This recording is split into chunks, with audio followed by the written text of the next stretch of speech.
Mic కూడా ఇవ్వడం లేదు.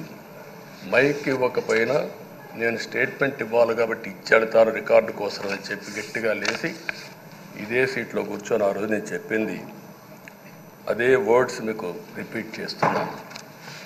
నేను స్టేట్మెంట్ ఇవ్వాలనుకున్నాను, మీరు మైక్ ఇవ్వకుండా చేశారు. అయినా నాకు బాధ లేదు. మళ్ళీ చెప్తున్నా, ముఖ్యమంత్రిగానే ఈ హౌస్కు వస్తాను తప్ప అదర్వైజ్ రాజకీయాలు అవసరం లేదు. ఇది ఒక గౌరవ సభ కాదు. ఇలాంటి గౌరవ సభలో నేనుండనని మరొక్కసారి చెప్తూ మీకు నమస్కారం.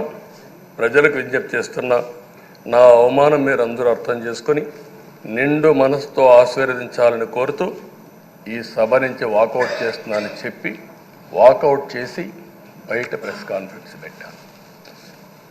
ఎందుకు ఈ విషయం చెప్తున్నానంటే, నా జీవితంలో ఇది 9వసారి నేను ఎమ్మెల్యే.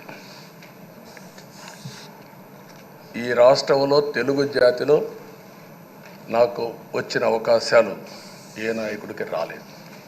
14 సంవత్సరాలు ముఖ్యమంత్రిగా పనిచేశాను. ఇప్పుడు మళ్ళీ ముఖ్యమంత్రి అయ్యాను. 15 సంవత్సరాల పొజిషన్ పార్టీ లీడర్గా పనిచేశాను. కానీ తిరుపతిలో నా పైన దాడి జరిగింది. 24 క్లేమోర్ మైన్స్ నా మీద బ్లాస్ట్ చేశారు. ఆ రోజు కూడా నా కళ్ళలో నీళ్ళు రాలేదు. మొట్టమొదటిసారిగా ఎలాంటి సంబంధం లేని నా సతీమణి పైన ఆరోపణలు చేశారు.